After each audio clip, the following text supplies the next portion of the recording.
Fight!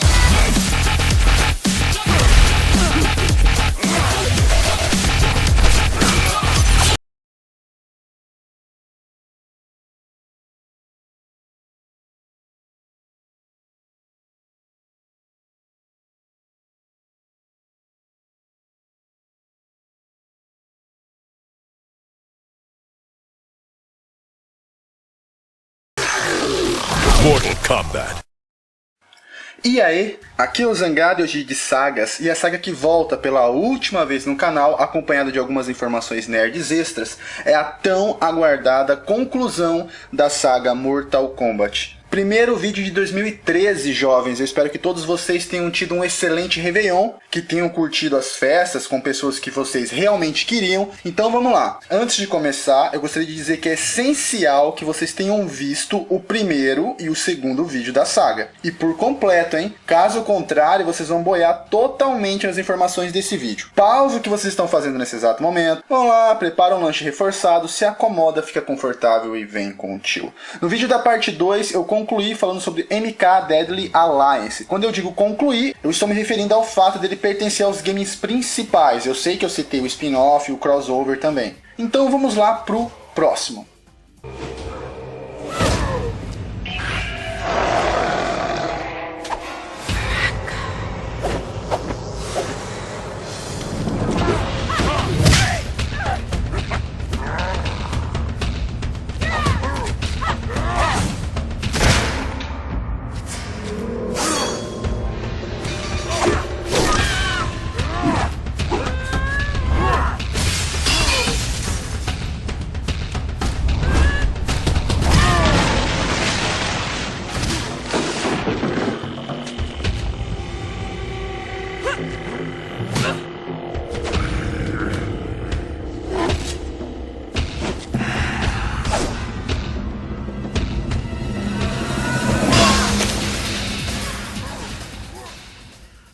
Em 2004 foi lançado MK Deception, também conhecido como MK6, desenvolvido e distribuído pela Midway, disponível para PlayStation 2, GameCube, Xbox e PlayStation Portátil. O jogo trazia 26 personagens, sendo apenas um deles não jogável. Vamos lá pro enredo. A intro do Deception, vocês lembram que eu utilizei ela enquanto eu falava o desfecho do Deadly Alliance. Eu disse que era melhor para visualizar. Então eu vou resumir rapidinho agora. Os acontecimentos do Deception acontecem imediatamente após o Alliance. Não tem pausa entre os enredos de cada jogo. Liu Kang e Shao Kahn foram assassinados por Shang Tsung e Quan Chi no Alliance. Ambos morreram por ataques covardes dos dois caras, mais filha da putas de toda a saga, e eles formaram a Aliança Mortal. Quan Chi havia descoberto o exército invencível do Rei Dragão, Onaga, e acreditava que se ele e Shang Tsung oferecessem almas em nome de Onaga, seu exército se ergueria novamente e serviria a ambos. Raiden, agora sem Liu Kang e com Kung Lao em fase de treinamento, teve que decidir ele mesmo as coisas. Ele lutou contra Quan Chi e Shang Tsung sozinho, lembrando que os dois ainda tinham imposto o amuleto de Shinnok. Raiden foi derrotado,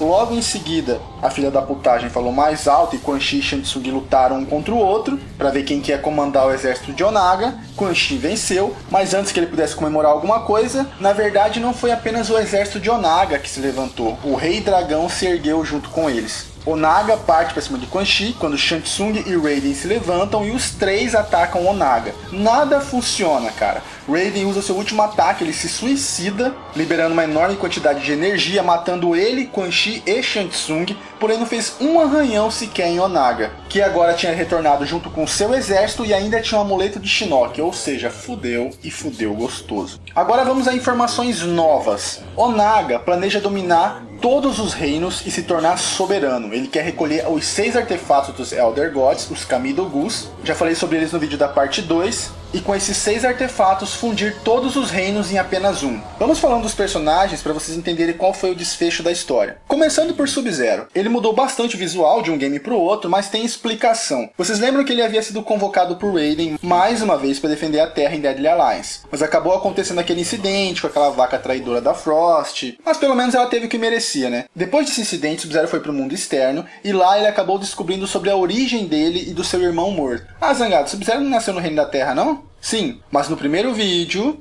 eu falei que o pai dele não era do Reino da Terra, e sim do mundo exterior, Outworld. Sub-Zero encontrou um lugar sagrado da raça extinta do seu pai, os Cryomancers. E lá também encontrou uma armadura sagrada que ele vestiu com todo orgulho. Depois que Sub-Zero resolveu seus problemas pessoais, ele decidiu atender o pedido de Raiden. Ele não tinha noção da grandiosidade do problema. Ele até acreditava que tudo já tivesse sido resolvido, cara. Quando ele chegou na Floresta Viva, ele foi atacado por uma horda Tarkatan, mas conseguiu vencer todos eles facilmente. Então ele ouviu uma espécie de gemido em meio à floresta, e não eram gemidos no bom sentido, e quando ele vai atrás desse barulho, ele encontra Kenshi caído no chão, todo arrebentado. Vocês lembram que eu disse no vídeo anterior que Kenshi havia lutado com Mavado e tinha sido espancado? Mavado não deu uma fatalidade nele, deixou ele jogado acreditando que ele morreria sozinho e com muito mais sofrimento. Sub-Zero resolve ajudar Kenshi, que explica a ele a merda que deu enquanto ele estava ausente. Sub-Zero carrega Kenshi para eles voltarem ao Reino da Terra. No caminho, eles encontram um inimigo e personagem novo da lista de personagens horríveis que foram muito desprezados pelos fãs da saga, que é o Hotaru. Só ressaltando uma coisa, ele foi repudiado pelos fãs, mas no game ele era foda pra cacete de jogar, tá? Muito bom mesmo. Hotaru era um guerreiro nobre do Reino da Ordem, reino que constantemente era atacado por Shao Kahn. Hotaru, quando descobriu o renascimento de Onaga e seus planos de unificação de reinos, ele achou que seria a única maneira das guerras finalmente acabarem, e ele acaba se tornando um servo fiel ao Rei Dragão. Hotaru passa a lutar com Sub-Zero e usa um ataque especial que cega Sub-Zero. O Lin Kuei entra em total desespero e começa a tomar uma surra de Hotaru. Kenshi pede que Sub-Zero mantenha a calma e concentre apenas em sua voz, e vai guiando Sub-Zero na escuridão. Em um momento de distração de Hotaru, enquanto ele lutava com Sub-Zero, Kenshin o ataca pelas costas e o parte no meio com sua espada. E eles continuam a viagem para o Reino da Terra. E novamente encontram outro guerreiro e personagem novo chamado de Shujinko. Para falar sobre esse personagem, se prepara, jovens, lá vem histórias antigas de MK. Façam um círculo, uma fogueira, peguem seus marshmallows enquanto o tio conta toda a história. A história dele é conectada à história de Onaga. Lembra que eu disse pra vocês que Onaga era o fucking fodão dominador, com seu exército que conquistou dezenas de lugares? Eu até fiz uma comparação dele com Alexandre o Grande, e ele queria mais, queria ser imortal, e pegou um ovo de dragão, e queria que seu espírito passasse pro dragão, mas antes do ritual, Shao Kahn envenenou. Lembraram, né? Então, a partir daí, Onaga, antes de morrer, usou seus poderes e fez seu espírito aparecer para Shujinko, um jovem e poderoso guerreiro escolhido para ser o representante do mundo exterior nos torneios do MK. Mas ele não apareceu para Shujinko como Onaga, até porque Shujinko era contra a sua tirania. Ele se fez passar por Damashi, que seria um mensageiro dos Elder Gods. Damashi é inspirado no anjo Gabriel, que era o mensageiro de Deus. Em forma de Damashi, ele disse que os Elder Gods haviam pedido a Shujinko que juntasse todas as Kamidogus e colocassem no Nexus. O que é isso, Zangado? Nexus é um lugar neutro entre todos os reinos. Apenas o campeão do MK poderia utilizar esse local para transitar entre os reinos mais facilmente que qualquer outro ser. O coitado do Shujinko ficou mais de 40 anos da vida dele coletando a porra das armas. Quando a essência de Onaga saiu do ovo do dragão e absorveu o corpo do Reptile, ele foi justamente no Nexus e pegou todas as armas coletadas, cara.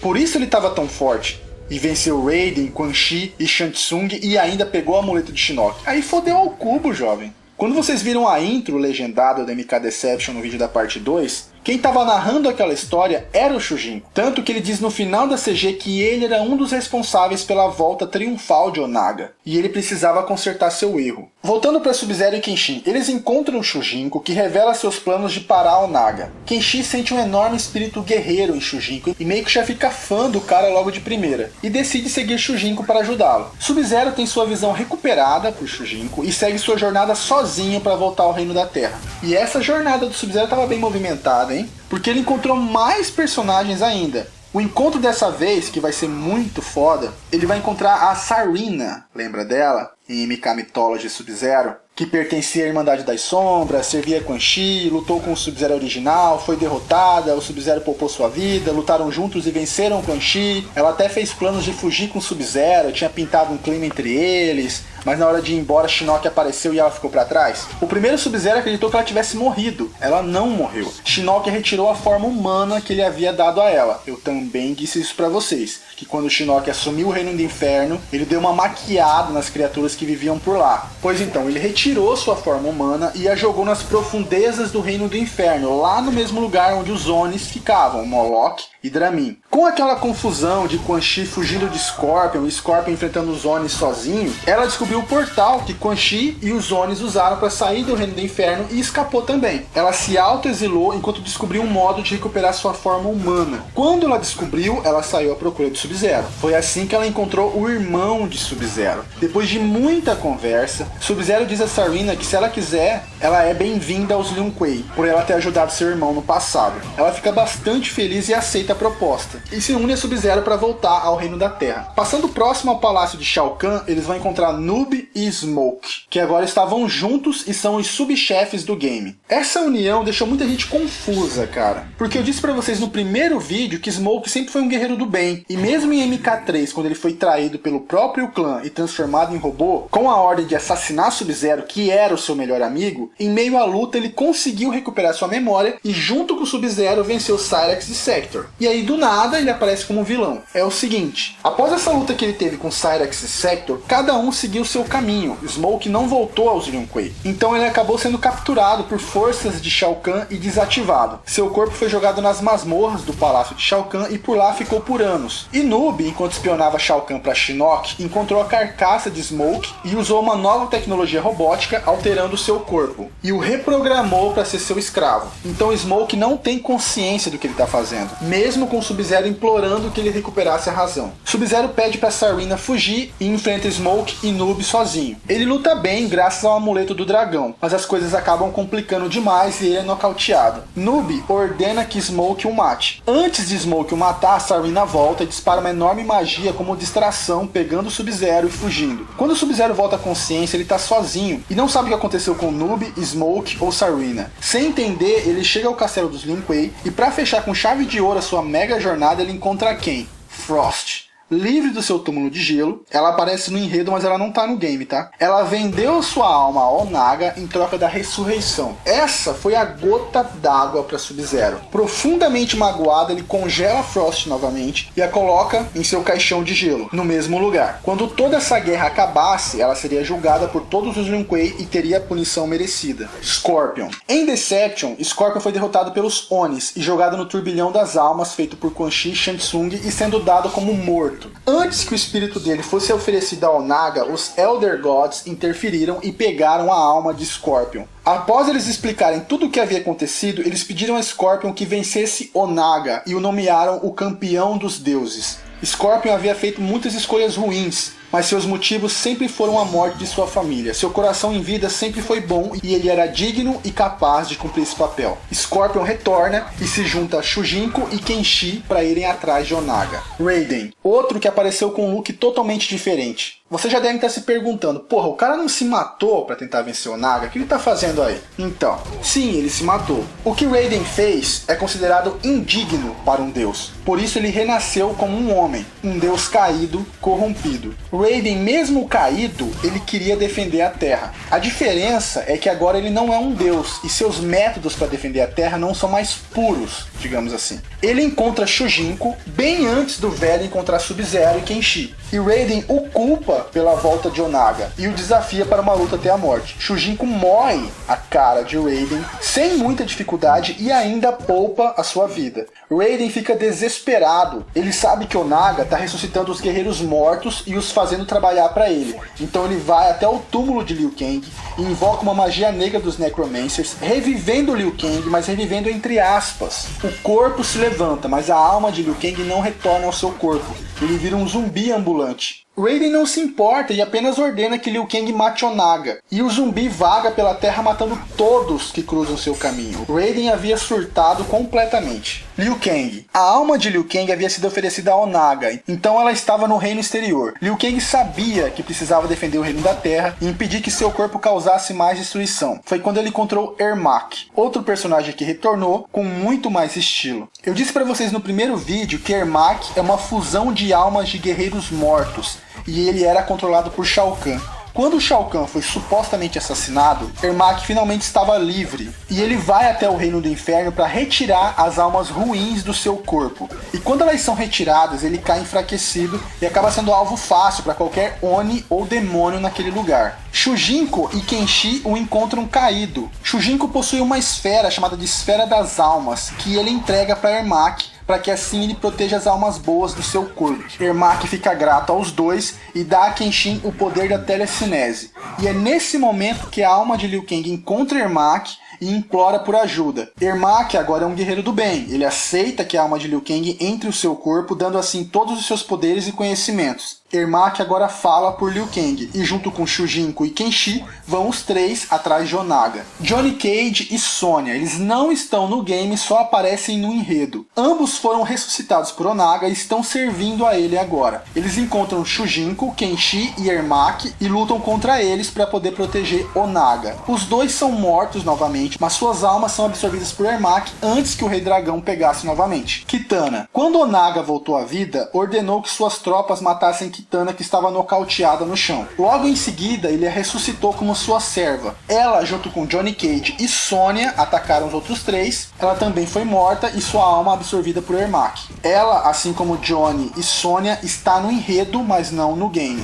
Jax. Após ele matar o Hal em Alliance, Jax foi assassinado pelo exército de Onaga e ressuscitado também. Teve o mesmo destino que Johnny, Sonya e Kitana. Aparece no enredo, mas não está no game. Kung Lao. Ele ficou de fora do Alliance para treinar com o Boraicho, porque ele supostamente seria a última esperança do Reino da Terra. Depois que ele concluiu seu treinamento, ele foi morto pelo exército de Onaga, velho. Não adiantou nada. Foi ressuscitado, virou escravo, morreu e sua alma foi absorvida por Ermac. Milena, ou Mylena, eu chamo de Milena. Ela havia sido morta por Kitana pela segunda vez em Alliance. Onaga a ressuscitou para ser sua serva. Ordenou que Milena se passasse por Kitana e colocasse toda Edenia ao seu lado. Milena manda Boraicho em uma missão suicida com poucos soldados contra um exército gigantesco de Tarkatans. Porém o cara é foda e retorna sozinho. Mesmo que o seu plano de matar Boraicho tenha falhado, ela conseguiu manter afastado da guerra. Milena não conseguiu fingir ser Kitana por muito tempo. Ela é muito safadona para bancar a boa menina. E assim que foi descoberta, ela foi presa e mantida como prisioneira pelas forças de Edenia. Li Mei. Mudou o visual, tá mais gostosa do que antes. Nossa senhora. Como eu disse pra vocês no vídeo anterior, ela foi morta por Quan Chi e Shang Tsung e sua alma oferecida a Onaga. Agora ouçam só a coisa tensa que eu tenho pra falar. Ela também foi revivida para servir o Rei Dragão. Só que diferente de Sonya, Johnny, Kitana, Jax, Kung Lao, ela não servia Onaga como guerreira. Porra, zangado, quer dizer que Onaga, o Rei Dragão, o bicho com 3 metros de altura, estava empurrando o canhão na Li Mei. Minha nossa. Que dó, que dó, que dó. Quando Boraicho foi enviado à missão suicida e retornou a Edenia, e com isso Milena foi desmascarada, Li Mei apareceu por lá com alguns guerreiros de Onaga. Boraicho a venceu e, usando algum tipo de magia, conseguiu purificar seu espírito corrompido, a livrando do domínio e da piroca de Onaga. Baraka. Eu havia dito pra vocês que ele tinha descoberto os planos de Quan Chi, havia sido morto por ele, depois ressuscitado por ele também, porém sua memória havia sido apagada. Onaga viu um possível servo fiel em Baraka e o livra do domínio de Quan Chi. Baraka fica eternamente grato a Onaga e vira um de seus generais, atacando outros reinos com o seu exército de Tarkatans. Jade estava de volta, também com visual diferente, mostrando o rosto e tal, as delícias, gostosa. Jade, como eu já disse pra vocês, é uma serva fiel e grande amiga de Kitana. Então ela estava servindo a Milena achando que era Kitana. Quando a Milena foi desmascarada por Boraicho, Jade partiu para o Reino da Terra tentando encontrar Kitana. Cabal. Após o MK3, Mavado surgiu no caminho de Cabal e acabou com a raça dele. Esse Mavado é fodinha, hein, cara? Porra, ele sai arrebentando todo mundo. Cabal, em uma época da sua vida, pertenceu ao Dragão Negro, o clã do Kano. E Mavado, como eu disse pra vocês, é de um clã rival. Por isso a luta. O problema do Mavado é que ele não executa ninguém, ele arrebenta e vai embora. Ou seja, Cabal não morreu. Ele foi encontrado à beira da morte por um personagem novo, Havik. Ele é um clérigo pertencente ao mundo do caos. Ele não é do bem e nem do mal. mal, ele se orienta pelo momento. Ele pode ajudar fulano, como ele pode matar Beltrano. Nessa situação, ele ajuda Cabal e diz a ele que o clã Dragão Negro está abandonado e precisa de um novo líder, e diz para Cabal ser esse líder. Cabal acaba aceitando e convoca alguns conhecidos, que são personagens novos, para serem seus guerreiros de confiança: Kira e Cobra. Ambos têm passados criminosos. Kira vendendo armas e Cobra com furtos, assassinatos e venda de drogas. Quando a guerra começa a pesar, Kira foge como uma bela covarde. E Cobra acaba se apaixonando por Li Mei. Quando ele vê ela se livrando das forças do mal graças a Boraicho e lutando pelo bem, ele decide abandonar o Dragão Negro. Porém, Li Mei acha melhor que ele continue lá como um infiltrado para passar informações para as forças do bem. Cobra, pra mim, é totalmente inspirado em Ken de Street Fighter. Não só fisicamente, mas também por lutar karatê. Mas segundo Ed Boon, Cobra é inspirado em Johnny Lawrence, do filme Karate Kid, que lutava pela academia Cobra Kai. Karate Kid definitivamente não é um filme da época de muitos de vocês, né? É um filme que eu vi aí umas 20 vezes quando eu era criança. Hoje em dia pode até achar uma merda, mas na época era foda pra caralho, Sr. Miyagi e tal. E tinha uma trilha sonora foda bagarai também. Eu vou colocar na descrição do vídeo o link do filme e o clipe da música pra vocês conferirem quando o vídeo acabar. Havik, Cabal, Cobra e Kira vão até o local onde será a luta contra Onaga e assistem tudo à distância. Quando a luta acaba, Havik ordena que Cabal e os demais ataquem as forças do bem. É nessa hora que Kira foge e Cobra decide mudar de lado. Havik se aproxima do corpo de Onaga e rouba seu coração, ganhando a habilidade de ressuscitar os mortos, que era o seu objetivo desde o início. E Cabal, não preciso nem dizer que ele foi nocauteado rapidinho, né? Lutar sozinho. Nightwolf, outro grande guerreiro que sempre evitou lutar, mas dessa vez ele não tinha escolha. Ele estava tendo visões com Onaga e a destruição do Reino da Terra. Depois que ele soube o que aconteceu com Liu Kang e Raiden, era questão de vida ou morte. Nightwolf sabia uma maneira de vencer Onaga, mas era perigoso demais. Então ele resolveu partir sozinho. Ele foi para Nidherrealm e usou uma habilidade única que ele possuía de drenar almas. Nesse reino ele seria capaz de enfraquecer Onaga. Ele conseguiu chegar lá a tempo, bem na hora que os outros guerreiros estavam enfrentando o Rei Dragão. Tanya. Após tomar uma surra de Kitana, ela vagou entre os reinos sem destino quando encontrou Baraka, que lhe ofereceu a escolha de servir Onaga ou morrer. Ela aceitou servir o Rei Dragão e recebeu uma missão de descobrir como fundir todas as Kamidogus em uma arma só. A resposta para isso estaria escondida em algum lugar de Edenia, e ela se infiltra no reino para procurar. Já que Mileena estava disfarçada de Kitana, poderia fazer vista grossa às suas ações. Quando o plano deu errado e Mileena desmascarada, Tanya fugiu sem cumprir sua missão. Sindel também estava de volta. Depois da derrota de Shao Kahn em MK3, ela se livrou do seu domínio e voltou para Edenia. O estranho é que ninguém comenta isso em MK4 ou no Alliance. Mas beleza. Quando Sindel descobriu que sua filha tinha desaparecido e Mileena estava disfarçada, ela partiu junto com Jade para encontrá-la. Asra, personagem nova. Ela era um demônio que vivia em Nidherrealm e obedecia às ordens de Quan Chi. Um dia ela se recusou a obedecê-lo e, como punição, Quan Chi mandou uma de suas irmãs a assassinarem. Asra conseguiu fugir de sua assassina e encontrou uma espada chamada Chris, que tinha origem divina. A cada alma corrompida que ela matava utilizando aquela espada, sua própria alma era purificada. Então ela começou a matar todas as criaturas do mal que ela encontrava, buscando a sua própria redenção. Faltava pouco para ela conseguir isso. Ela buscava encontrar Ermac, achando que ele seria o último demônio que ela mataria. Porém, ela foi derrotada e sua vida poupada. Em seguida, ela fica sabendo de um outro guerreiro chamado de Noob e parte imediatamente em sua busca. Ela encontra Noob, que está acompanhado de Smoke, Porém Smoke parece estar com problemas mecânicos e simplesmente cai sozinho.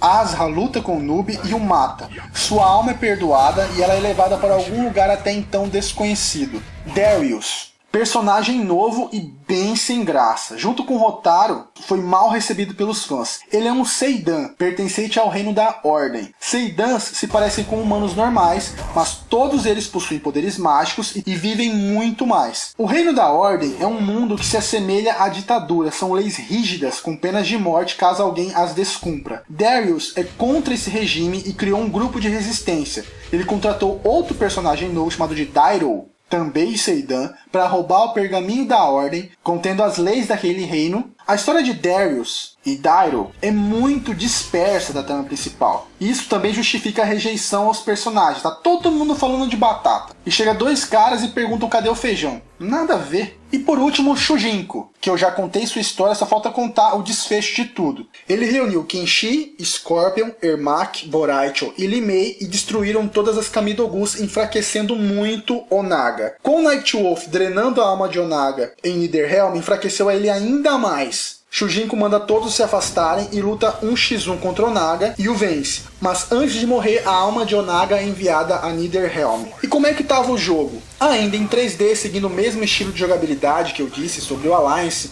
com movimentos realistas, misturando com golpes especiais, e cada lutador lutava duas artes marciais diferentes, podendo ser alternada a qualquer momento, além de uma arma também, espada, marreta, machado, etc. O sidestep, que servia como esquiva, permaneceu. Eles aumentaram levemente a velocidade do game para tentar aumentar a dinâmica perdida no Alliance. O jogo era basicamente o mesmo, cara. Foi acrescentado o Breaker. Cada personagem tinha o direito de utilizar 3 vezes esse movimento. Para quem não sabe, Breaker funciona como counter, para interromper uma sequência do seu adversário. O jogo possuía 22 arenas, ainda mais fodas e detalhadas do que o Alliance. A interação com o cenário também seguiu o mesmo padrão do Alliance. Os cenários tinham níveis, tinham pedaços destrutivos e outros que causavam dano ao adversário, espirrando lava, ácido. A novidade é, em Alliance, as fatalidades com o cenário haviam sido retiradas. Nesse aqui, elas voltaram. A diferença crucial é que você poderia matar seu adversário durante a luta, sem que o HP dele tivesse zerado. Se você estivesse lutando com um cara e ele estivesse próximo a um local de queda e você o golpeasse e ele voasse, ele cairia naquele buraco, mesmo que o HP dele tivesse cheio. Morte instantânea.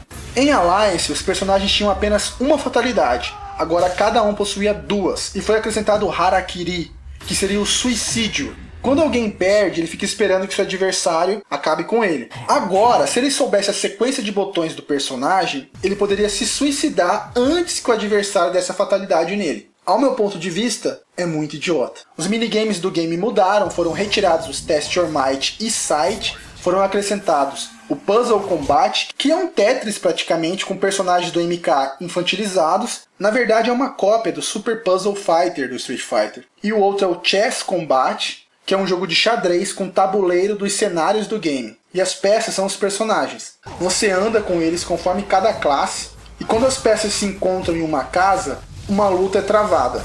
É legalzinho, cara, por alguns minutos, mas depois, né? As moedas ou coins continuavam no game, porque a cripta também continuava, só que em Alliance possuíam mais de 600 criptas. Nesse aqui só tinha 400. O modo Conquest continuou, mas totalmente diferente. Era um game de aventura que contava a história de Shujinko, ainda jovem, muito antes de MK1, conta a sua jornada completa até o Deception. O jogo ele funciona como aventura, mas as batalhas são em modo luta mesmo. A dublagem era péssima e esse modo não era muito emocionante, mesmo nos dando mais informação ao enredo. E o pior de tudo é que a gente era obrigado a jogar, cara, para destravar todos os personagens. Imagina o quanto que é legal você jogar por obrigação alguma coisa. Eu joguei esse modo pelos personagens e principalmente pela história, porque eu achei muito chato esse modo. MK Deception foi o primeiro MK a ter um modo online para se enfrentar adversários. Não era uma maravilha, na verdade era bugado pra cacete. Mas foi o início, né? Deception teve média de 8,1 nas reviews mundiais, exatamente a mesma média do Alliance. Também os games eram muito parecidos, né? As suas reclamações maiores foram em relação ao modo Conquest e ao multiplayer. O jogo vendeu 1 milhão de unidades no seu primeiro mês, sendo considerado um enorme sucesso pela Midway e deixando o Ed Boon muito satisfeito. Quem tinha gostado do Alliance teve orgasmos nerds com Deception, porque era uma versão 2.0 daquele jogo. Então bora pro próximo.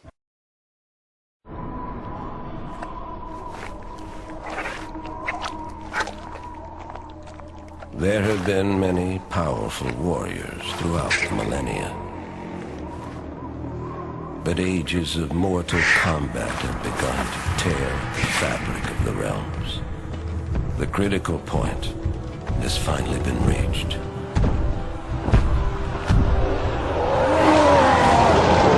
It was foreseen that combatants would one day grow too powerful and too numerous. If left unchecked, their intensifying combat would weaken and shatter the realms and bring about the apocalypse.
Elder Gods demanded a safeguard put in place to avoid total destruction.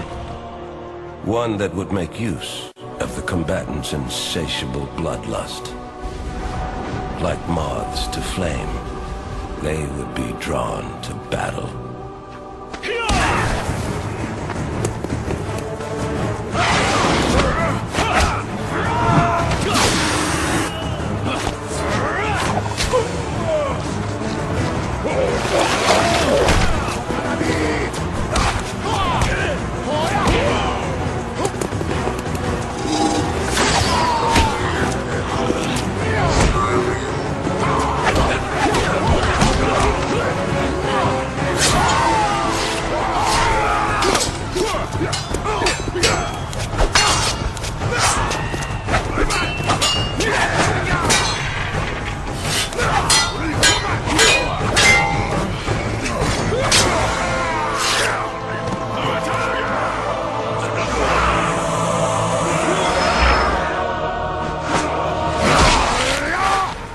At the apex of destruction,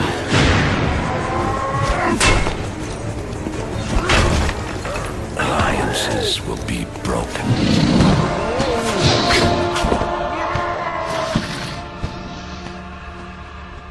And old hatreds will be revived.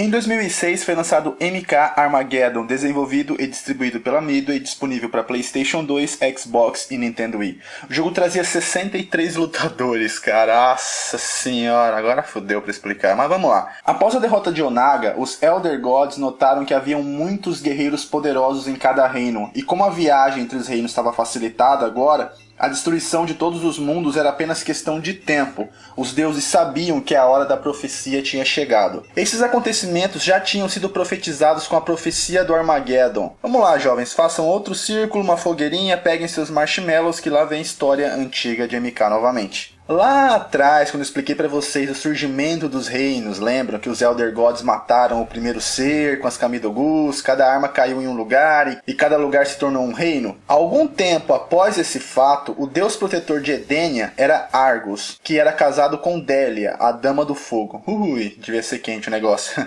Ambos tiveram 2 filhos, que são os 2 únicos personagens novos do game, Taven e Dagon. Dalia tinha visões do futuro e acabou tendo a visão do Armageddon. Argus revelou aos deuses antigos a visão que sua mulher havia tido e eles exigiram do casal uma solução. Argus criou uma enorme pirâmide que ficaria localizada nas ruínas de Edenia, e Dalia criou uma criatura elemental poderosíssima chamada de Blaze. Lembram dele? No início, Argus queria criar algo impossível de se vencer, que todos os guerreiros que participassem morressem. Mas Dalia dizia que isso era injusto, não era a atitude de um deus honrado. Então ambos decidiram colocar seus filhos na competição, e quem vencesse ficaria com o trono de Edenia. Para vencer Blaze, os filhos precisariam ou da espada sagrada de Argus, ou da armadura lendária de Dalia. Resumindo, quem ia vencer o Armageddon seria um dos dois. Todos os outros envolvidos, foda-se. Muito justo o negócio, né? Se Blaze fosse morto com a espada, todos os envolvidos, com exceção do campeão, morreriam. Se Blaze fosse morto por alguém vestindo a armadura de Dalia, todos os competidores que ainda estivessem vivos perderiam seus poderes. Argus colocou seus 2 filhos em hibernação e cada um foi posto em um templo. E um dragão ficou responsável pela segurança deles. Orin protegeria Taven e Carol protegeria Dagon. E quando o dia da profecia chegasse, os dragões acordariam seus protegidos. Argus não contou a nenhum dos dois o objetivo deles. Ambos foram postos para dormir sem saber o que estava acontecendo. Tudo só seria explicado a eles quando eles acordassem. Dagon foi despertado séculos antes do Armageddon e descobriu o que ele deveria fazer. Sua sede por poder o consumiu. Ele fundou o clã Dragão Vermelho. Aquele clã que Mavado supostamente era o líder, era tudo fachada. Ele teve muito tempo para escolher seus guerreiros e ampliar seu poder, para que quando seu irmão despertasse, ele não tivesse a mínima chance. Vamos falar dos personagens agora para ter um entendimento geral. Começando por Sub-Zero. Ele estava no palácio dos Lin Kuei quando do nada foi atacado por um homem desconhecido. Esse homem é Taven, que já tinha despertado para o dia da profecia. Ele estava à procura da armadura de sua mãe. A armadura de Dahlia era protegida pelos Lin Kuei há centenas de anos. Taven entrou no palácio, matou vários guerreiros e acidentalmente libertou a Frost do seu caixão de gelo. Quando ela foi descongelada, ela estava em posição de ataque ainda, então ela acabou atacando Taven achando que era Sub-Zero. Ele revidou e a nocauteou. Depois desse incidente com a Frost, que Taven encontrou Sub-Zero. A luta não durou muito porque Sub-Zero viu no rosto de Taven uma tatuagem. Essa tatuagem era o símbolo que ficava nas portas do Palácio Lin Kuei. Então Sub-Zero descobriu quem ele era na verdade. Então Sub-Zero o levou até a armadura sagrada e deixou Taven a vestir. Taven contou a Sub-Zero o que ele deveria fazer, e Sub-Zero aceitou ajudá-lo para tentar salvar a vida dos guerreiros. De repente o palácio foi atacado por Noob e Smoke. Porra, Zangado, o Noob não morreu, velho? Pra Asra no Deception? É, jovem, foi o que todo mundo pensou. Eu vou simplificar uma coisa pra vocês nesse enredo aqui. Todos os guerreiros que um dia participaram do MK estavam de volta nesse jogo. Se o cara morreu, se o cara viajou, se o cara dormiu, se o cara tá com problema de ereção, não interessa, ele vai voltar em MK Armageddon. Esse foi um dos grandes problemas do jogo. Muitos personagens acabaram ficando sem explicação, com furo. Ed Boon só queria trazer todos de volta pra ver eles se matando no final. Mas então, Taven foi lutar com Smoke e Sub-Zero com Noob. Taven mata Smoke sem muita dificuldade, e durante a luta de Sub-Zero ele descobre que Noob era seu irmão morto e se recusa a lutar com ele, e acaba sendo nocauteado. Quando Noob ia matar Sub-Zero, Taven interfere e mata Noob. Sub-Zero recobra a consciência e parte com Taven para as ruínas de Edenia. A hora do juízo tinha chegado. Esse é o último momento de Taven antes da batalha final. Conforme eu for falando dos outros personagens, vocês vão reparar que Taven passou por muita coisa antes de chegar até aqui e encontrar Sub-Zero. Sub-Zero foi morto por Shang Tsung enquanto ele subia a pirâmide no confronto final. Scorpion. Ele havia honrado sua promessa de campeão dos deuses e ajudou a impedir os planos de Onaga. Depois disso, ele renunciou ao título. Com isso, ele acabou despertando a fúria dos deuses antigos, que em punição ressuscitaram todo o clã de Scorpion morto, incluindo a sua família, mas todos eles voltaram como mortos-vivos, sem alma. Scorpion ficou enfurecido e decidiu impedir que o Armageddon se concretizasse, e resolveu matar um dos irmãos dragão. O problema é que ele escolheu Taven para lutar. Ele encontrou o Taven, eles lutam e Scorpion é derrotado, mas sua vida foi poupada. Scorpion vai até as ruínas de Edenia para tentar acabar com Armageddon novamente, e em meio à guerra ele é morto por Sub-Zero. Raiden está completamente surtado, chegou ao ponto de se aliar a Shao Kahn. Informação nova, Shao Kahn não foi morto por Quan Chi e Shang Tsung em Alliance, aquele era um clone. O verdadeiro Shao Kahn estava debilitado, mas escondido, e surgiu totalmente recuperado em Armageddon. Ele concorda em lutar ao lado de Shao Kahn para impedir o Armageddon, desde que Shao Kahn deixe o Reino da Terra em paz. Raiden vai atrás de Taven para tentar impedir o Armageddon, eles lutam, Raiden é derrotado e sua vida é poupada. Liu Kang. Seu espírito ainda estava com Ermac. O encontro nas ruínas de Edenia já estava prestes a acontecer, então ele pede a Ermac que vá para lá, porque provavelmente seu corpo estaria lá. E realmente estava, mas ele não conseguiu chegar a tempo. Seu corpo matou Shang Tsung na subida da pirâmide e foi destruído com a energia liberada no surgimento de Blaze. Johnny Cage foi ressuscitado e lutou pelas forças da luz para impedir o Armageddon. Ele morreu lutando com Hal na subida da pirâmide. Tava uma bagunça muito grande, jovens. O nego tava lutando com um, tomava espadada no olho do outro, nem sabia quem tinha enfiado. Tava tenso o negócio. Hal morreu junto com Johnny Cage quando eles caíram do alto da pirâmide. Sonya também foi ressuscitada e já estava voltando ao seu trabalho de investigação. Havia surgido um novo clã de robôs chamado Tekunin, e seu líder era Sector. Um grupo de Tekunins estava planejando atacar uma região do Reino da Terra, mas nessa região estava Taven, que acabou com todos eles sozinho. Sonya observou tudo de longe e desde então passou a seguir Taven. Em um momento de distração, ela o aborda e exige respostas. Taven se nega a dá-las e ambos lutam. Taven a vence e poupa sua vida. Pouco tempo depois, Sonya se junta às forças da luz para tentar impedir o Armageddon e é morta enquanto lutava com Frost. Uma coisa totalmente sem sentido é essa cena que eu vou colocar pra vocês. Na intro do game, ela é apenas ilustrativa, jovens. É pra indicar que o bicho pegou geral, mas não levem tão a sério aquela bagunça que aconteceu nela. Até porque Johnny Cage empurra a Sonya pra morte na subida da torre, velho. Eu vou deixar rolar.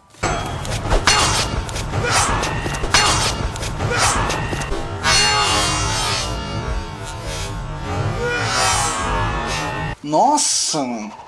Kitana também foi ressuscitada. Ela havia se juntado a Nightwolf, Ermac, Jade e Sindel na procura do corpo de Liu Kang. Sem sucesso na busca, todos os 5 foram lutar pelas forças da luz no Armageddon. Kitana foi morta em batalha e não conseguiu se aproximar da pirâmide. Quem a matou não foi revelado. Nightwolf e Ermac conseguiram subir na pirâmide, mas ambos foram mortos por Shiva na subida. Jade morreu pra Tanya no começo da guerra e Sindel também morreu, mas não foi revelado quem a matou. Jax também foi ressuscitado. Foi ele que mandou Sonya investigar o clã de Sector. Quando Sonya se uniu a Johnny Cage na batalha do Armageddon, obviamente Jax também foi. Jax foi morto por Shao Kahn na subida da pirâmide. Mileena. Ela havia sido capturada em Edenia quando descobriram que ela se passava por Kitana. Deu o seu jeito de escapar e se aliou a Shao Kahn novamente. Foi morta por Shang Tsung na subida da pirâmide. Li Mei novamente mudou de visual, cada vez mais gostosa. Agora ela estava lutando pelas forças do bem, se aliou a Boraicho por ter libertado ela de Onaga, e durante o confronto foi morta por Hotaru, ainda bem longe da pirâmide.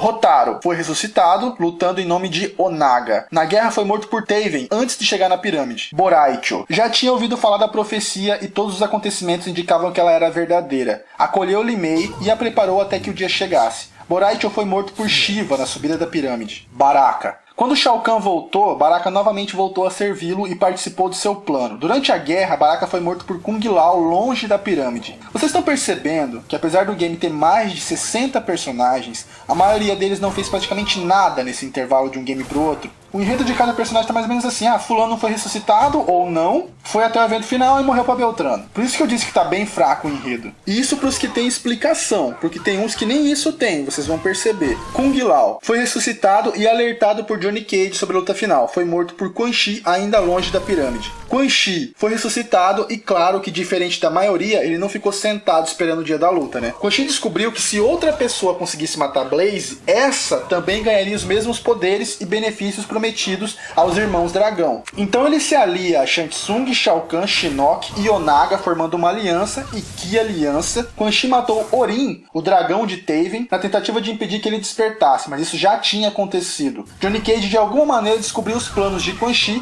e foi ele que avisou Sonya, Jax, Cyrax e Kenshi da batalha final.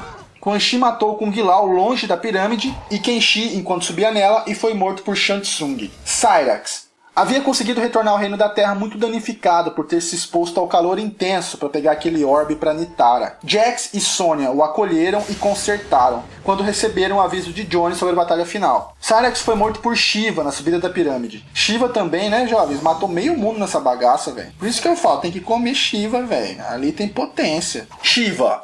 Finalmente ela voltou, deu uma sumida violenta da saga, ela que havia falhado com Shao Kahn em MK3 e como punição foi enviada a um exílio em Niederhelm. Agora que a batalha final se aproxima, Shao Kahn a trouxe de volta se aliando a seu exército. Shiva voltou para MK com muita raiva porque ela matou meio mundo nessa guerra e foi morta por Kenshi enquanto subia a torre. Foi revelado depois que não era a verdadeira Shiva e sim uma ilusão de Shinnok. A verdadeira Shiva tinha desaparecido, talvez até morrido.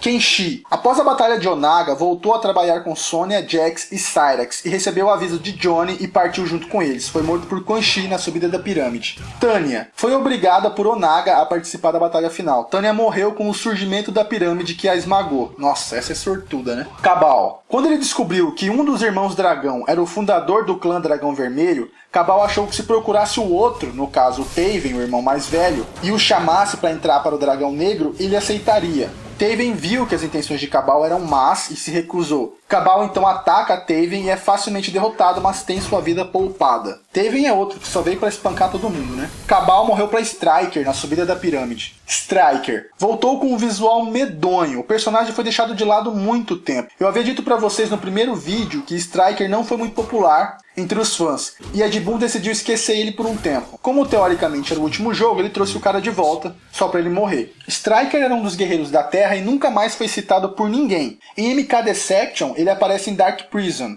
talvez, eu tô dizendo talvez, justificando a sua ausência. Pra mim não justifica, porque porra, ninguém foi atrás do cara. Todo mundo odeia Striker agora. Striker caiu de paraquedas em Armageddon sem explicação nenhuma e foi morto por Kano enquanto subia a pirâmide. Kano. Ele havia sido capturado pelo clã Dragão Vermelho e estava servindo de cobaia para experimentos científicos. Estavam tentando transformá-lo em um dragão. Taven apareceu por lá, à procura de seu irmão, e encontrou Kano implorando por ajuda. Taven com pena o liberta mesmo sentindo maldade no coração dele. E vai embora. Kano entra na guerra em busca de Sonya e Mavado e é morto por Shang Tsung enquanto subia a pirâmide. Kira, depois de arrumar uma desculpa por ter abandonado Cabal, voltou para o clã e prometeu que isso nunca mais iria se repetir. Mentira dela, porque Cabal pediu que ela e Cobra cuidassem de uma ponte que dava acesso à base do Dragão Negro. Taven passou por essa região e quando Cobra foi lutar com ele, Kira fugiu novamente. Taven venceu Cobra, mas poupou sua vida. Kira seguiu Cabal até o confronto final e foi morta por Shang Tsung na subida da pirâmide. Cobra foi até a batalha final fingindo estar obedecendo Cabal, mas na verdade ele foi tentar proteger Li Mei. Ele foi morto por Shao Kahn na subida da pirâmide. Asra. Às vezes eu acho que o nome dela é Ashra. Enfim, ela conseguiu sua redenção e foi para um lugar divino com seres celestiais. E lá ela foi nomeada o Anjo da Luz, que teria o papel de matar os demônios com a espada Chris. Então ela começou a matar vampiros. Os vampiros que sobreviviam a seus ataques voltavam para Vai Eternos, aquele reino de Nitara, com feridas feitas pela espada sagrada. Os anciões de Vai Eternos enviaram Nitara até uma caverna sagrada em Edenia, onde lá haveria um objeto místico capaz de destruir essa espada. Na caverna, Nitara encontra Ashra. Ambas lutam, mas Nitara vence e Ashra foge. Ambas participaram do confronto final em busca de poder. As duas são mortas antes de chegar próximo à pirâmide, e quem as matou não fica claro. Camaleão, personagem que retornou e deram uma micro história pra ele. Eu havia citado sobre ele no primeiro vídeo que ele é um Saurian, assim como o Reptile que buscou contato com ele e nunca conseguiu. A história que deram pra ele é assim, é que Camaleão anda sozinho e sempre esteve presente em todos os acontecimentos grandiosos da saga, só que sempre nas sombras, por não ser um guerreiro muito habilidoso. Na batalha final ele esteve presente também, mas nas sombras. Ninguém sabe qual foi seu destino. Dyro e Darius. Ambos decidiram ficar do lado de Onaga. Darius levou uma marretada de Shao Kahn e foi morto com o surgimento da pirâmide. E Dyro foi morto na subida da pirâmide por Shang Tsung. Dramin e Moloch. Em MK Alliance, quando ambos venceram Scorpion e o jogaram no turbilhão das almas, Quan Chi, Shang Tsung e Raiden enfrentaram Onaga. E Raiden se matou, causando aquela grande explosão. Essa explosão derrubou Dramin no turbilhão de almas, mas ele não morreu. Ele virou uma criatura insana 3 vezes maior, que matou seu amigo de longa data, Moloch. Dramin então vagou por muito tempo em Nidarhelm, se alimentando de quem cruzasse seu caminho. Ele encontrou Taven, que o venceu e o matou. Fujin, outro personagem que tem um grande papel no enredo e que foi deixado de lado por um tempo sem explicação nenhuma. Fujin soube que o Raiden agora é um deus corrompido e ele procura Kung Lao na esperança dele ajudá-lo a salvar Raiden. Mas Kung Lao diz a ele sobre o Armageddon e os irmãos Dragão. Fujin foi amigo de Argus, pai dos dois, e conheceu ambos na infância deles. Então Fujin parte à procura de Taven, ele o encontra e pede para ele não cumprir a profecia, deixar essa história de lado. Taven se recusa, ambos lutam e adivinha, mais um para a coleção de Taven, né? Ele vence e poupa a vida de Fujin. A partir daí, Fujin toma uma decisão muito estranha, ele vai embora e não participa da batalha final. Como assim? Todo mundo se matando e ele dá as costas, velho. Goro, servo fiel de Shao Kahn, claro que ia ficar do seu lado, né? Taven ficou sabendo da morte do seu dragão Orin pelas mãos de Quan Chi e passou a procurá-lo, mas não o encontrou e acabou topando com Goro. Eles se enfrentaram e é óbvio que Taven venceu e matou Goro. Havik. Após conseguir o coração de Onaga, ele voltou para o mundo exterior e ressuscita Shao Kahn. Mas como eu já falei para vocês, o Shao Kahn assassinado não era o verdadeiro, então ele ressuscitou um clone. Havik era fã de Shao Kahn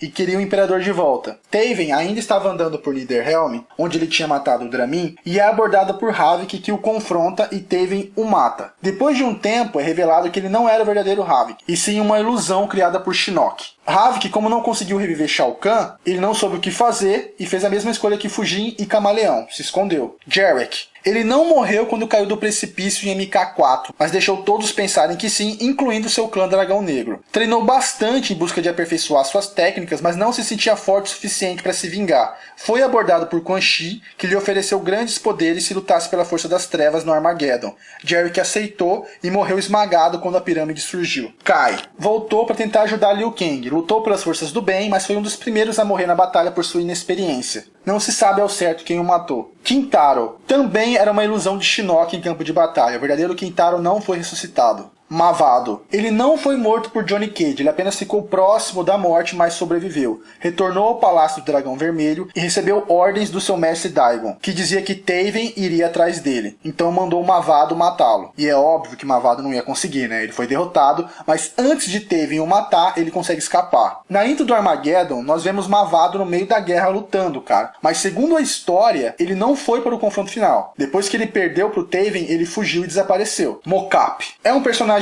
cômico, não tem participação nenhuma no enredo. Onaga. Quando ele foi morto por Shujinko, sua alma foi levada a Nidarhelm. Quem fez isso foi Shinnok. Shinnok prometeu ressuscitar Onaga desde que ele o servisse na Batalha do Armageddon. Onaga no início se negou, ainda mais porque ele teria que lutar ao lado de Shao Kahn. Porém Shinnok prometeu dar Shujinko a ele para sua vingança. Onaga acabou aceitando o acordo e acordou ao lado de Quan Chi e Shang Tsung, que também foram ressuscitados por Shinnok. Durante a batalha final, Onaga não conseguiu segurar sua fúria e atacou Shao Kahn, o levando para longe. Ambos lutaram e Shao Kahn matou Onaga novamente. Rain. O comedor fodão estava de volta. Foi ressuscitado inicialmente para servir o exército de Shinnok, a pedido de Quan Chi. Vocês lembram que eu disse para vocês que Rain possuía um ego muito alto, se achava um rei mesmo, só que sem reino? Ouçam agora, jovens. Quan Chi revelou a Rain que essa sensação que ele sempre teve era verdade. Ele era um descendente de Argus, o pai dos Irmãos Dragão, deus protetor de Edenia. Essa notícia fez o ego de Rain atingir as galáxias. Ele se negou a servir Quan Chi e foi à procura dos Irmãos Dragão para matá-los e pegar a espada e a armadura para vencer Blaze e se tornar o Imperador de Edenia. Para variar, ele encontrou Taven primeiro. Taven bateu e matou muita gente nesse jogo, mas Rain falou tanta asneira antes da luta que Taven parece que bateu com gosto, cara. Ele arrebentou o Rain inteiro, fazendo ele fugir e não ter condições de participar do confronto final. Reiko também foi ressuscitado por Shinnok e ficou como guardião da sala de guerra do palácio de Shao Kahn. Lembra que eu falei que ele conspirou contra Shao Kahn e foi banido? Então, ele não estava lá porque queria, né? Reiko sabia da filha da putagem de Quan Chi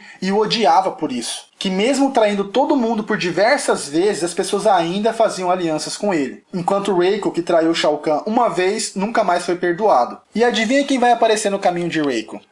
Taven. Eles lutam e Reiko é derrotado. Mas Taven não o mata. Quando Taven vai embora, Reiko fica feliz porque tinha visto o poder real de Taven e sabia que nem Quan Chi, nem Shao Kahn teriam a mínima chance se lutassem contra ele. Seria a morte certa. Então Reiko decidiu ir embora e esperar o resultado do confronto final. Reptile. Quando Nightwolf fez o ritual para drenar a alma de Onaga, ele conseguiu retirar Reptile de dentro dele. Reptile aproveitou para escapar e quando a aliança de Shinnok foi formada, ele correu para encontrar todos os seus mestres novamente. Ele morreu durante a guerra, ainda distante da pirâmide. Quem o matou, ninguém sabe. Sareena. Após salvar Sub-Zero de Noob e Smoke, ela tinha desaparecido sem dar explicações. Na verdade, depois que ela usou aquela enorme magia de distração, ela acabou perdendo sua forma humana e voltando a ser um demônio. Por isso ela não teve coragem de se expor a Sub-Zero. O que ela não contava é que Noob e Smoke fossem atrás dela e a encontrassem. Eles a capturaram e entregaram a Quan Chi, que lançou uma magia sobre ela, devolvendo sua forma humana e dizendo que ela é um demônio e sempre será. Demônios não nasceram para amar. Sareena acaba aceitando isso e volta a servir Quan Chi. Em Armageddon, Sareena, Kia e Jataka estão reunidas novamente e foram enviadas até o Palácio do Dragão Vermelho. E lá acabaram encontrando quem?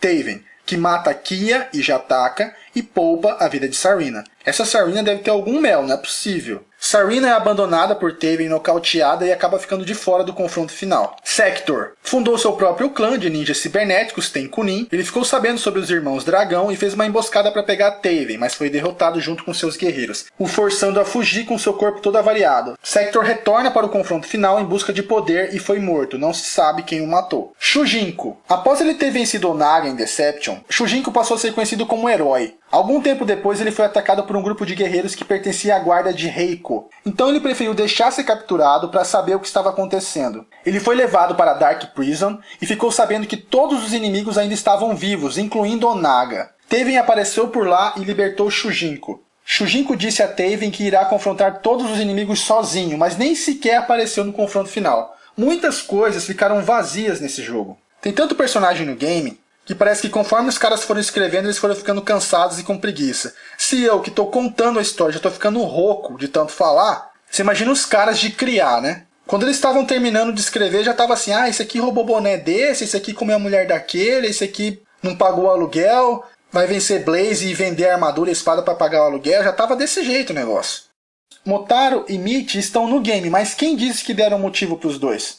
Ed Boon tava pensando, vá. Quem vai perguntar, cadê a história de Motaro, mano? Cadê a história de Mitch? Arruma essa porra aí, senão eu não vou jogar. Ele achou que ninguém ia questionar, né? Então ele foi colocando os personagens ali e foda-se. Shinnok. Foi ele que despertou Daigon antes do tempo e fez dele seu servo. E também foi ele que ressuscitou Shang Tsung, Quan Chi, Onagi e muitos outros guerreiros para o confronto final. Shinnok chegou a encontrar Taven e testou sua força com suas ilusões e ficou realmente impressionado. Foi nesse momento que ele descobriu que dificilmente conseguiria parar Taven. No confronto final, Shinnok foi morto por Blaze no topo da pirâmide. Agora vamos para a conclusão do enredo. Daigon criou o clã Dragão Vermelho e obrigou seu dragão Karo a criar portais pelos mundos. Quando Taven acordou, ele foi atrás da espada do seu pai, só que ela já havia sido pega pelo seu irmão séculos antes. Então ele foi buscar a armadura da sua mãe. No confronto final, Taven e Daigon fazem seu caminho até a pirâmide e chega a hora de se enfrentarem. Daigon diz a Taven que despertou muito antes e depois que ele pegou a espada de seu pai e foi até lá e matou seu pai e sua mãe, despertando a fúria de Taven. Eles lutam e Taven mata seu irmão. Tendo agora a espada e a armadura, ele sobe até a pirâmide e Blaze surge e revela o destino dos guerreiros. Taven opta por usar a espada, porque ele diz que todos os guerreiros já estavam corrompidos, até mesmo os deuses,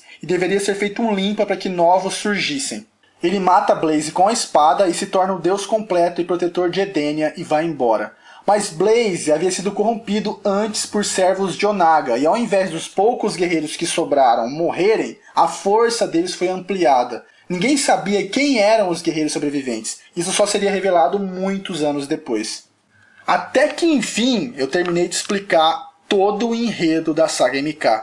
Eu sei que ainda tem mais um jogo, mas daí já é outra história. Como foi difícil fazer isso daqui, cara. Só ressaltando uma coisa pra vocês. Eu estou dizendo a história completa desses MKs antigos, porque assim vocês vão conseguir entender a história que foi muito mal contada. E mesmo se vocês pegassem os jogos e fossem jogar, vocês ainda não iam entender tudo. Eu ainda sou contra spoiler. E como estava o jogo? O game ainda utilizava o mesmo motor gráfico do Alliance, remodelado e com o mesmo sistema de batalhas e jogabilidade. A inovação foi muito pouca e o jogo acabou sendo criticado por isso. A diferença em relação ao Deception e Alliance é que agora cada lutador lutava apenas um estilo de arte marcial e poderia sacar sua arma. Nos dois games anteriores eram dois estilos de artes marciais mais o estilo da arma. Ah, Zangado, por que será que eles reduziram então? 63 lutadores, jovens, 63. Ed Boon quis forçar muito as coisas no jogo e acabou pecando demais no enredo e foi forçado a reduzir muitas outras coisas. A velocidade do game foi mantida como a do Deception, alguns esperavam que ela fosse ampliada, mas não foi.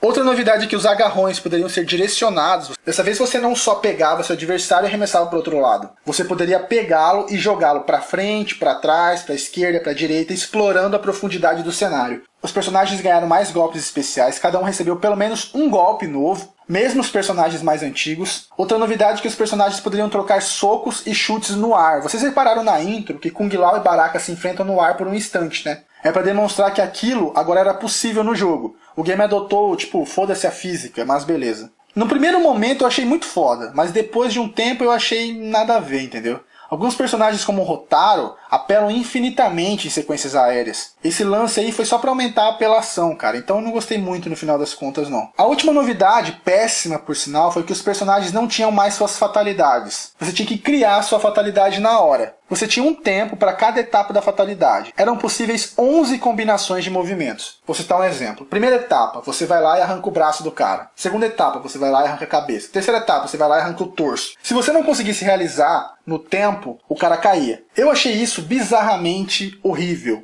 Podre demais. Eles diziam que tinham 11 combinações, mas na real mesmo, todo mundo tinha a mesma fatalidade. Mais uma consequência por colocar 63 personagens em um game só. O jogo possuía 34 arenas, algumas fases do Alliance e Deception foram reaproveitadas, o modo cripta permaneceu, a novidade muito boa por sinal é que agora nós sabíamos o que estávamos comprando.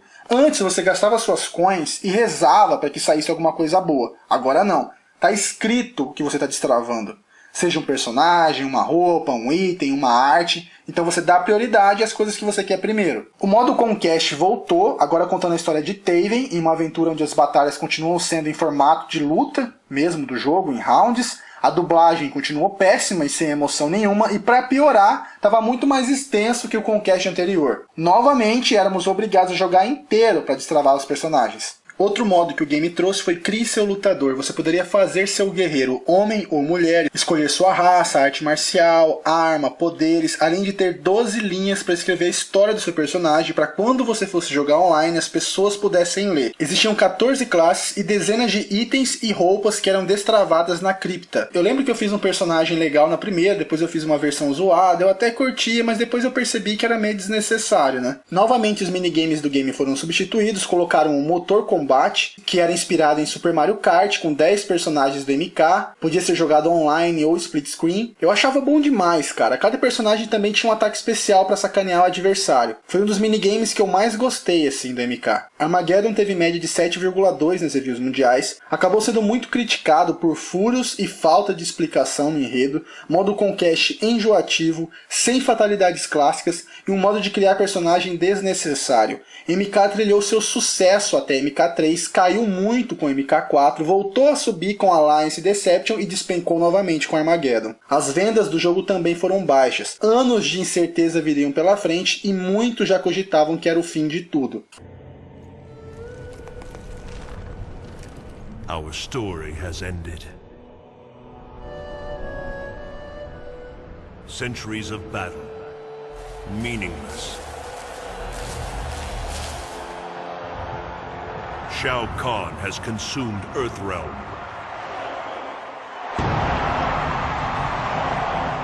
His victory must be undone. Armageddon averted.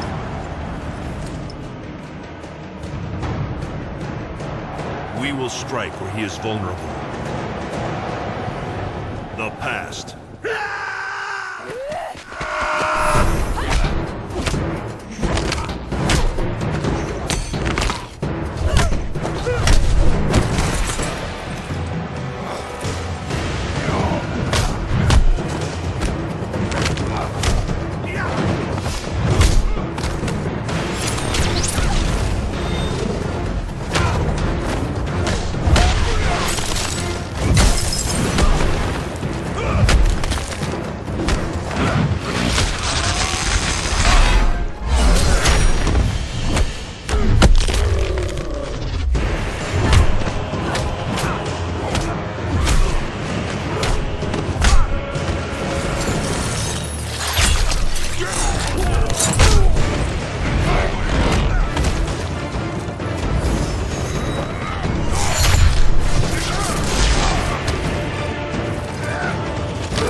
The cost will be high. The sacrifices unthinkable. Many will fall.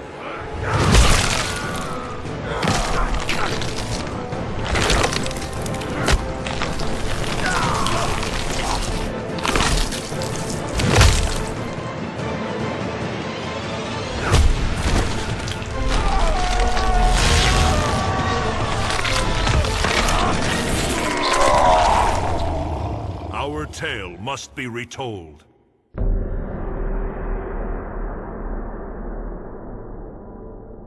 Em 2011 foi lançado Mortal Kombat 9. O 9 não tem no título, na verdade o game se chama apenas Mortal Kombat. Ele é uma sequência do Armageddon, mas ao mesmo tempo um recomeço. Eu disse pra vocês no final do vídeo da parte 2, quando eu falava lá do MK vs DC, que ele foi o último game produzido pela Midway, que declarou falência após o seu lançamento. Todos nós tínhamos certeza que a Midway teria levado a MK pra cova, né? Mas graças aos Elder Gods que isso não aconteceu. Ed Boon recebeu mais uma chance de mostrar que a saga não tinha acabado e os direitos foram vendidos para a Warner. O jogo foi desenvolvido pela NetherRealm Studios e distribuído pela Warner Bros., disponível para PlayStation 3, Xbox 360 e PS Vita. Então vamos começando pelo enredo, agora vai ser muito mais tranquilo para explicar e podem ficar tranquilos, não tem spoiler não. Depois do Armageddon, Taven se tornou um deus e foi embora. E os guerreiros sobreviventes deveriam ter morrido pelo fato dele ter utilizado a espada. Mas como Blaze estava corrompido, as criaturas ruins acabaram se fortalecendo e quem sobrou ao massacre foram apenas dois. Raiden e Shao Kahn. Shao Kahn se fortaleceu e começou a dar uma surra de pau mole em Raiden, e como todo vilão, em vez de matar logo, ele fica cozinhando galo, fritando peixe, assando porco, só na malandragem. E o amuleto de Shinnok se quebra e Raiden, com suas últimas forças, usa uma magia para mandar um SMS mental ao Raiden do passado, dizendo assim: ele deve vencer. É quando toda a história retrocede e volta em MK1, onde o jogo começa. O jogo possui um modo história seguindo o mesmo estilo de MK vs DC. Cada capítulo nós assumimos um personagem, a gente luta com ele, vê as cutscenes que darão continuidade à história. O modo história do jogo tem aproximadamente 3 horas de duração e é um dos, se não o melhor modo história que eu já vi em um game de luta. As cenas de ação, a dublagem dos personagens são excelentes. Eles recriaram toda a história, só que com várias alterações, porque agora eles não foram criando os personagens aos poucos e tentando encaixar. Não, agora eles já têm todos. É como você ter um texto, cara, pronto, e você só precisa formatar e imprimir pra ficar foda. Em MK1 dessa versão 2011 a gente tem Cyrax e Sector Humano participando do primeiro torneio, nós temos Quan Chi ao lado de Shang Tsung. São mudanças, cara, que sem querer chupar o saco nem nada, mas foda bagarar, entendeu? A campanha é contada desde o início de MK1 até o final de MK3. O drama da campanha gira em torno de Raiden, pelo fato dele não entender a mensagem, e aos poucos ele vai recebendo anexo de foto nos SMS mentais para entender melhor. Ele sai desesperadamente tentando mudar a história para não chegar àquele ponto novamente. A história desse game meio que funciona como aquele filme A Premonição. Não sei se vocês já assistiram. Caso não tenham assistido, tá na descrição do vídeo. É muito bom, cara. Pelo menos o 1, né? Eu tô ligado que esse filme já teve até o 45, é igual os Jogos Mortais, saem toda semana. Nunca vi, velho. Daqui a pouco já tem Jogos Mortais 99, Jigsaw vs Predador. Então, nesse filme A Premonição fala sobre visões do futuro. Por exemplo, eu tenho uma visão que fulano vai beber um suco na geladeira e o suco é sabor lava de vulcão. Aí derrete a cabeça dele. Se eu conseguir impedir que ele tome o suco, eu salvo a vida dele. Mas o filme diz que não se pode escapar da morte. Se era pra morrer dia X e você não morre, a morte vai passar a te perseguir até que você morra. A história de MK9 tem um pouco disso. Raiden às vezes consegue mudar uma coisa, mas acaba acontecendo outra pior. Então fica muito complicado as coisas pro tio do trovão. Mas no final das contas é uma história muito melhor que as anteriores, sem sombra de dúvidas. Nas batalhas do modo história você não pode dar fatalidade, até porque não teria como dar continuidade, os personagens se enfrentam o tempo inteiro. E nem todas as batalhas do modo história são válidas, algumas são puramente para encher linguiça e dar uma esticada. Vou citar um exemplo, quando você tá com o Jax e ele encontra Johnny Cage. O Johnny pergunta se o Jax pode passar o telefone da Sonya pra ele, daí o Jax, cara, isso não é hora e nem local pra ficar fazendo essas coisas. Aí o Johnny fica insistindo, aí os caras,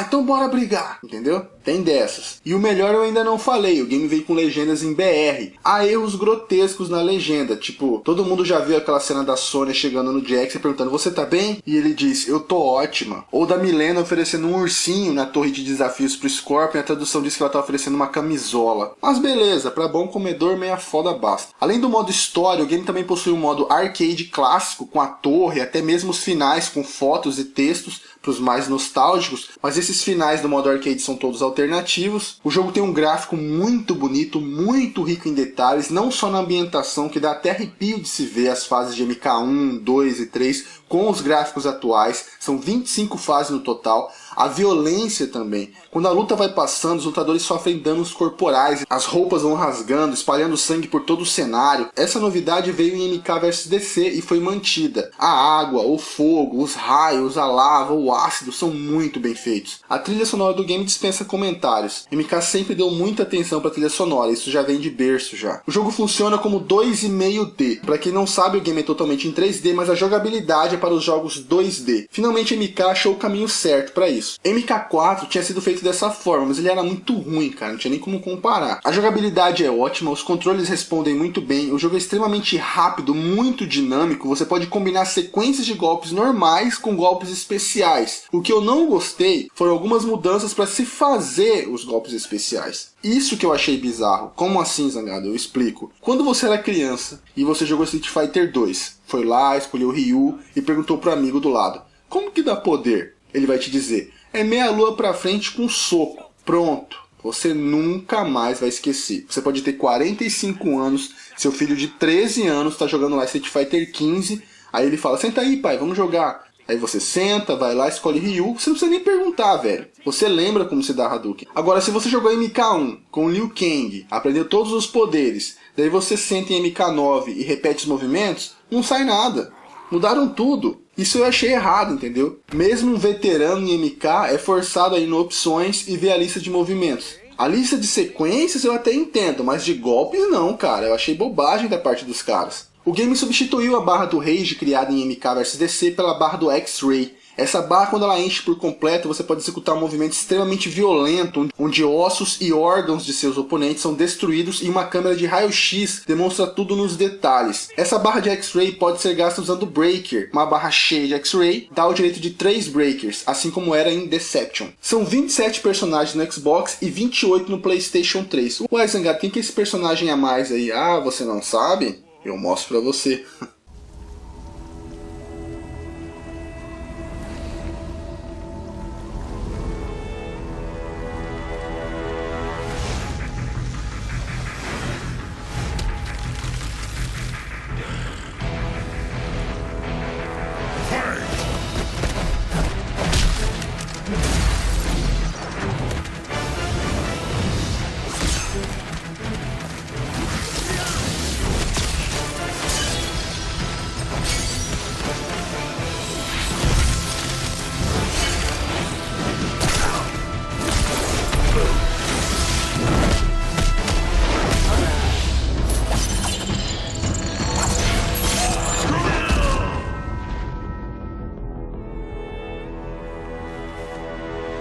Finish him!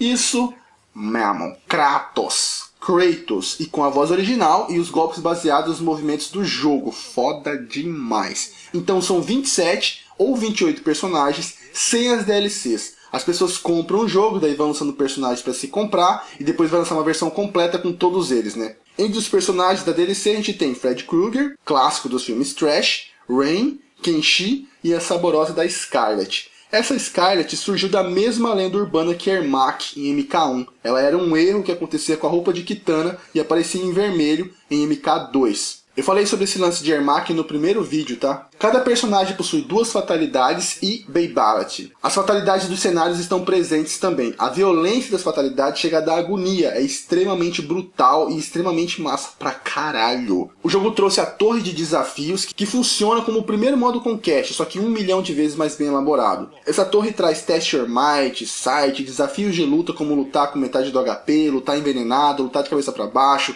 lutar sem braço, vencer 10 guerreiros com apenas 1. Cada desafio ultrapassado ela fica mais difícil, são 300 no total, e a Ed Boon disse que são poucos que vão conseguir completá-la. Eu consegui. Zangado mentiroso, vai tirar leite de serpente. O game também traz o modo cripta, clássico, só que muito mais bem feito, com 1 milhão de coisas para se destravar com as coins que a gente conquista. A essência é a mesma. Um outro problema que o game tem é o excesso de loadings e o tempo desses loadings. Eles são muito demorados. Mesmo uma batalha que você aperta retry, lá vem loading novamente. Enquanto outros games, não só de luta, de outros gêneros também, o retry é instantâneo praticamente. O game possui um modo multiplayer muito lagado, só para passar raiva. Algumas vezes vai até tranquilo, mas em dias de mais movimento, tipo domingo à tarde, nossa senhora, é tenso o negócio. MK9 me fez ter a mesma sensação de quando eu joguei MK1 e MK3 pela primeira vez. Ele conseguiu me surpreender em cada detalhe. Esse jogo é um presente para qualquer fã da saga. Ed Boon pegou tudo de melhor que cada game apresentou e misturou e filtrou colocando nesse jogo. É um excepcional game de luta que eu recomendo muito para vocês. Até hoje se comenta em uma versão PC, mas não há data confirmada para isso, infelizmente. Antes de encerrar o vídeo, eu gostaria de falar sobre mais uma coisa do mundo de MK, então vamos lá. A última informação desse vídeo é sobre MK Legacy. É um mini seriado de 9 capítulos produzido para a internet em 2011, o mesmo ano de lançamento do MK9. Essa série é inspirada em MK. Poucos personagens são parecidos com os do game e a história é bastante alterada. O próprio Ed Boon participa como ator no terceiro episódio que fala sobre Johnny Cage. Esse seriado é legalzinho, alguns episódios são bem mais ou menos e as lutas na maioria são boas. O único episódio que eu realmente recomendo pra vocês é o 9º, chamado Cyrax e Sector. Eu recomendo pelas lutas e efeitos especiais. Eu coloquei na descrição do vídeo o link para vocês assistirem legendado, porque o disponível no YouTube tá sem legenda. Então quem tiver interesse, os episódios são bem curtos, duram em média 12 minutos, contando com os créditos, então é rapidinho vocês matam os 9 episódios. Certo? Bom, então é isso. Nossa, como eu queria falar essa frase, cara. Tô morto já. Eu espero que vocês tenham gostado dessa trilogia da saga MK. Por favor, avaliem, favoritem, compartilhem nas redes sociais para valorizar um empenho desgraçado para fazer esse vídeo. Eu acho que a gente começou bem em 2013, que vem um excelente ano para todos nós. Muito obrigado pelos 1 milhão de views pela primeira parte da saga MK. Grande abraço a todos vocês, jovens. Não se esqueçam de conferir todos os links da descrição. Tudo de melhor sempre. Beleza? Então, valeu, falou e até mais.